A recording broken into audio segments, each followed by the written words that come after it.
So, guys, this is the storyteller, and today's movie is First Man. This is a review for the First Man, and I am your host. So, First Man is the story of Neil Armstrong. Neil Armstrong was the first guy to land on the moon, and this is his how he came to be the first man, how he got into NASA, how he went on with the programs, and he's being played by Ryan Gosling. Ryan Gosling is the guy who has made pretty good movies right now. When I first saw him, like 10 years ago, I didn't like him. I didn't like him at all. I mean, that was my time about I liked a lot of special effect movies, and Ryan Gosling was a very serious actor, and I didn't like his movies. But now that I am growing up a little, now I'm liking his films. I like the way he does it. I like the way he presents. And well, let's start. Uh, it's a pretty good movie, I would say. There's a lot of historical moments. There is a lot of epic moments as well, and it's definitely a worth watch. I mean, at least 2 to 3 times watch, I would say. But I haven't seen it a lot. But I would try to give a good review of it. The movie starts with our hero having an action-packed scene. Now, having an action-packed scene is necessary, really. It's we are trying. This is a tactic of action movies. In action movies, we always start the story from a good action scene. If you remember, the True Lies movie was with, I think, Arnold Schwarzenegger. It starts with an action scene where he does an incredible job, and it ends with a big blast and everything. It gives us a starting torque for an action movie, and this is a great, uh, you know, trick of the action movies to start it. In this, we know that Ryan Gosling, Neil Armstrong is a pretty good um, pilot. He takes the jet up to the space horizon, and he comes back, and he starts slipping off a little, but he does make a return. Yeah, yeah. So it's a pretty good scene you'd see, and then we clip back to where his his daughter, his I think his second child was a girl, and for some reason, well, she had probably brain tumor or something, and she had to be cured. And this is a major scene in his story. It's a major scene because today, if you watch the Hollywood movies, then you would see that all these there are a lot of SJWs, crazy SJWs. Fuck them, seriously, fuck those SJWs. They just want some strong independent woman, and the strong independent woman has no flaws, has zero flaws, and everything that happens to her is because of somebody else. Okay, because of somebody else, and the strong independent woman just eradicates all flaws, and she comes out a winner. And this is what actually good movies don't. They show vulnerability of the hero, and in this movie the vulnerability of this hero, our Neil Armstrong, is his daughter, who is about to die, or should I say, she dies. And Neil Armstrong really, really loves her, but he can't stop her from dying. He can't stop the cancer. And okay, his wife, his wife is being played by Claire Foy. Recently, Claire Foy made a really SJW movie. The SJW movie is called I think Girl in the Spider's Web. I think it is a sequel to The Girl with a Dragon Tattoo, but it's so stupid. The dragon tattoo in the Dragon Tattoo movie, I think it was a murder mystery, and but this one is a total flop. I just don't get it. Why do SJWs make these SJW movies? Okay, back to the movie. Claire Foy is playing Neil Armstrong's wife, and she looks pretty capable, uh, although she repetitively smokes and everything. But okay, we get it. It was the 60s, 70s. Everybody smoked. It was the time of the day. Everybody has to smoke. So, like I said, vulnerability was something your character needs. Vulnerability is needed. If you don't have it, then your character is empty. It's a vacant. It's just a shell. And here at this moment, we see a great, great character. You have to build the character from nothing. Okay, you have to build the character with flaws, and this is what really good movies actually achieve. So next up, we Neil Armstrong gets the news that NASA is going to select some astronauts for projects, and he goes for an interview and he gets selected. And but at the selection table, he's asked some things about his daughter and how she has died. But Neil Armstrong tells the interviewers that they don't have to care about his daughter's death. He is completely perfectly clear about what he is going to do. So the interview goes pretty good, and then a few days later he gets the call that he's been selected for the NASA project and everything is fine to get on board. And they go to this, I think it's Houston headquarters, where they have been allotted a place to live in. And then we start with the program. So in in this, if you looked at the screen, you would see that the guy who the guy who played an actor in King Kong, I think Peter Jackson's King Kong, he is playing a trainer here, I think. I think the main educator guy. He's explaining the distance between Earth and Moon. I read somewhere that the distance between Earth and Moon is so much that all the planets of the solar system can be lined up in between those 2 points. It's something that you should know. The distance is huge, seriously huge, and this is shown pretty well in this illustration. And then we start with the multi-access trainer facility. It's April 23, 1964. This facility is basically to give these astronauts a little training, so that because they're going to go in at a height or a place where there will be no gravity. And this is also a wobbling system where if the spacecraft can just wobble around, and you have to stay focused at this and anti-gravity equipment.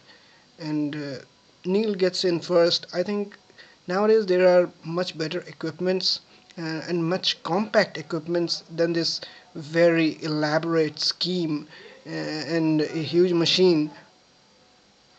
And Neil gets in first, and after some minutes he loses it. He gets unconscious, and he dreams about his daughter, his dead daughter, and everything. And anyway, it goes pretty good. But and now after this, we get the first sight on Buzz Aldrin. Buzz Aldrin is the guy who was with Neil Armstrong. He's the second guy who steps on the moon. And here we can see the guy who plays Buzz Aldrin, in the movie, everything gets tense, and Neil completely gets into the calculations because it's really a tough job. You have to not only be physically fit like a soldier, but you also have to be mentally fit. You have to calculate accurately. Nowadays, there is all these computer systems, but in those days, they had to do these calculations by brain, by using very many formulas and everything. So there's this guy in this colony where Neil has been posted. This guy's name is Gus, and Gus is supposed at first.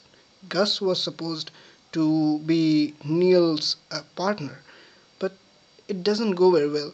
So Gus tells Neil to take it lightly. If you need a beer or something, but he flips him. He flips off and tells him to go piss off and everything.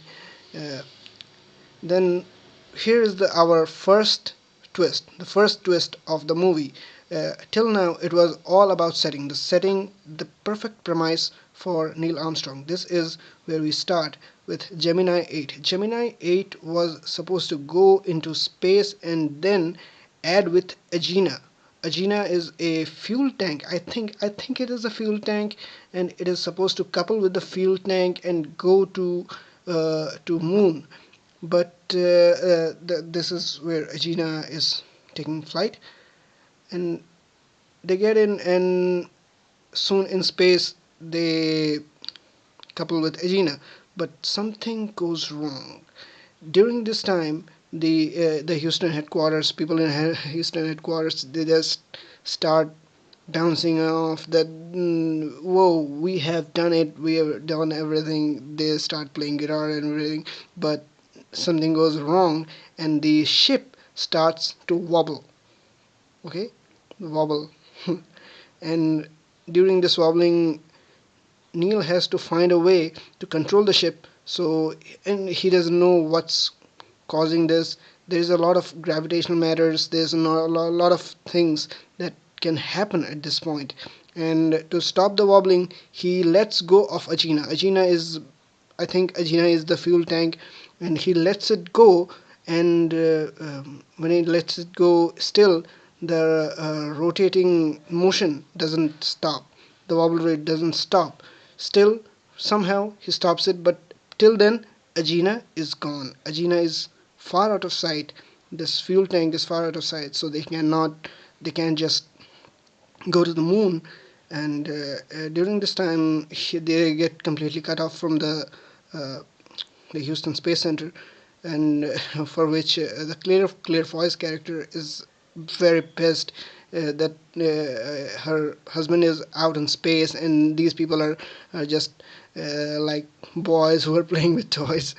Uh, Somehow Neil gets a pretty good hold and comes back, and is again with back with his family and everything. Then we go to the second twist. The first twist was Agena failing. Neil Neil Armstrong learned something from it, but this is the second twist that fuels the character of Neil Armstrong, that makes it strong and capable enough to achieve the goal.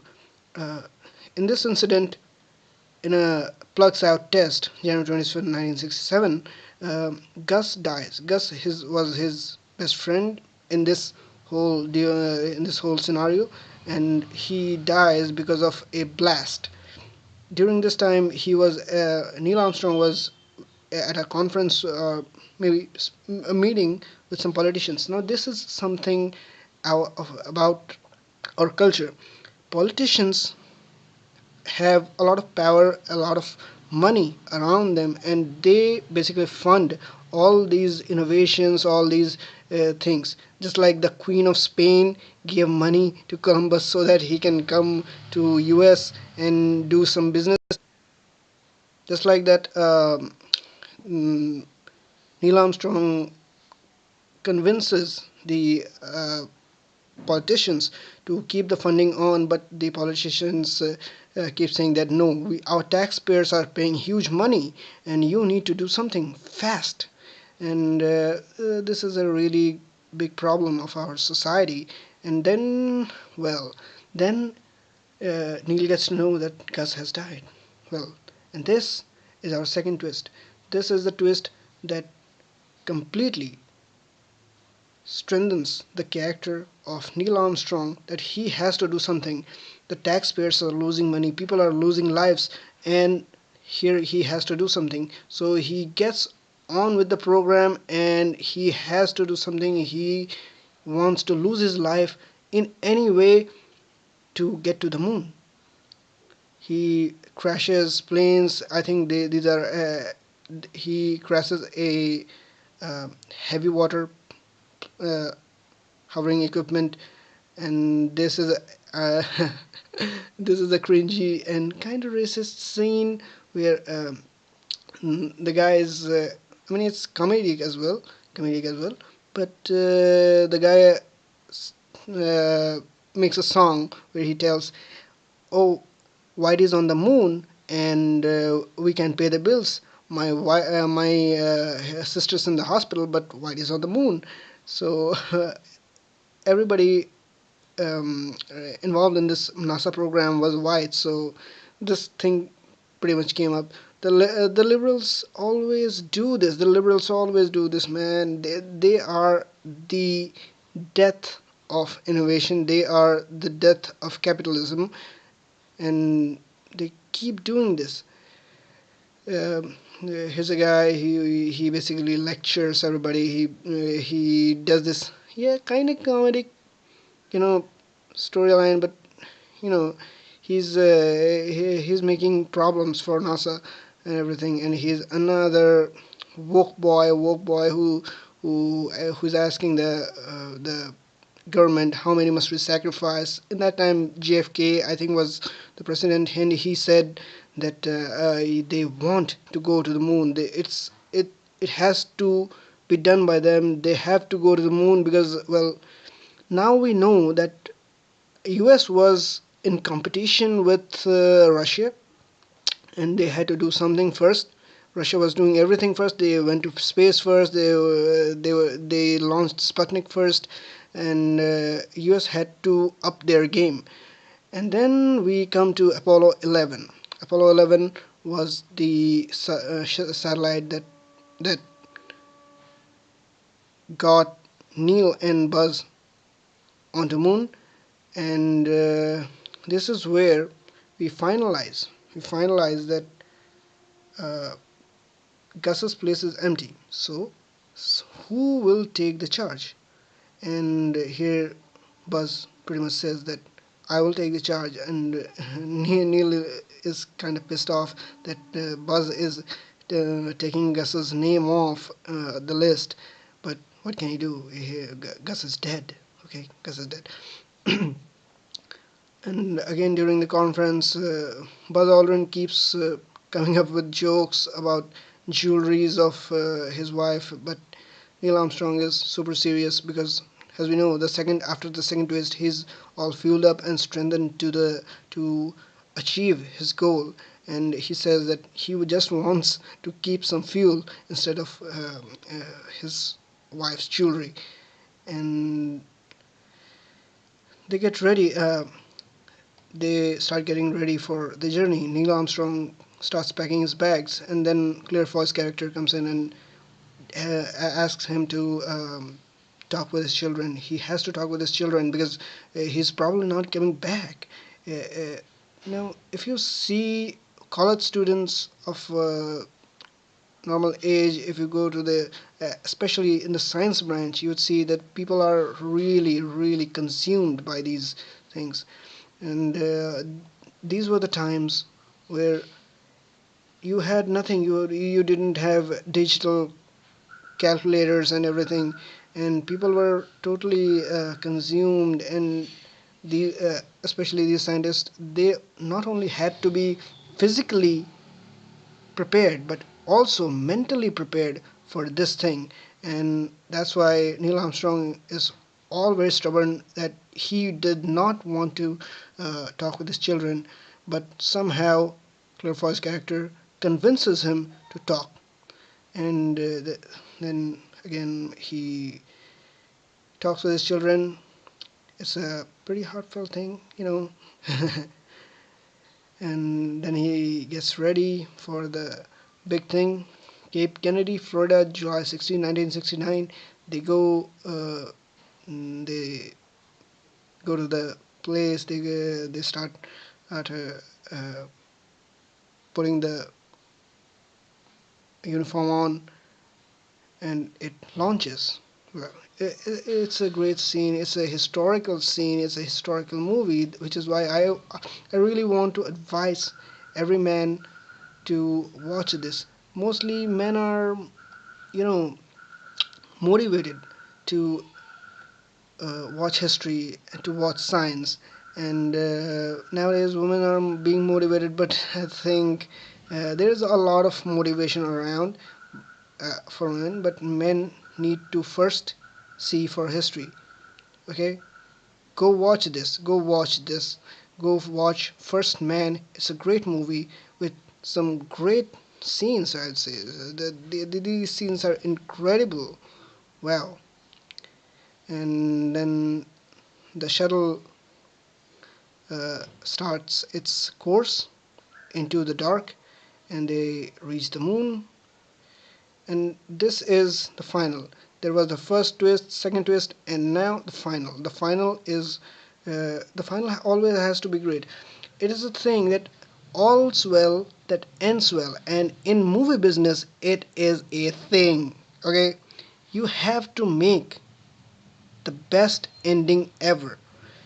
Now, in this case, I don't know. I'm not sure if it really happened, but there was a crater which had to be covered by Neil's ship, and it was almost going into the crater. But we all know that they did come back. The shuttle was almost gonna jump into the crater, but we since we know history, uh, Neil and Buzz Aldrin did come back. So it's something that the director tries to make some tension, but I think it's pretty good way to fill in. But I don't think that it really happened. I'm not sure if it happened. And whoa, this famous dialogue: one small step for man, one big step for humanity, mankind, mankind. It's a great dialogue from Neil Armstrong, and here he says it. It's a great movie, man. It's just great. You have to watch it. I would recommend it 8 by 10, and it's historic, it's scientific, it says a lot. And this is one more thing I think it was added. Uh, Neil Armstrong throws a thing, necklace of his daughter into a crater. I don't think it really happened though.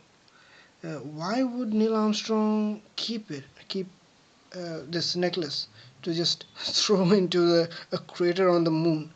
I don't know. But anyway, it shows it happened, but I'm not sure about this. Then he comes back and everything's well, and thus we end this chapter. It's a great movie, watchable. I think you can definitely watch it twice. Uh, this is the storyteller. We will be back with some new movie next time. Do like and subscribe. You can comment in the comment section if you have a recommendation for reviewing. This is the storyteller signing off. Bye.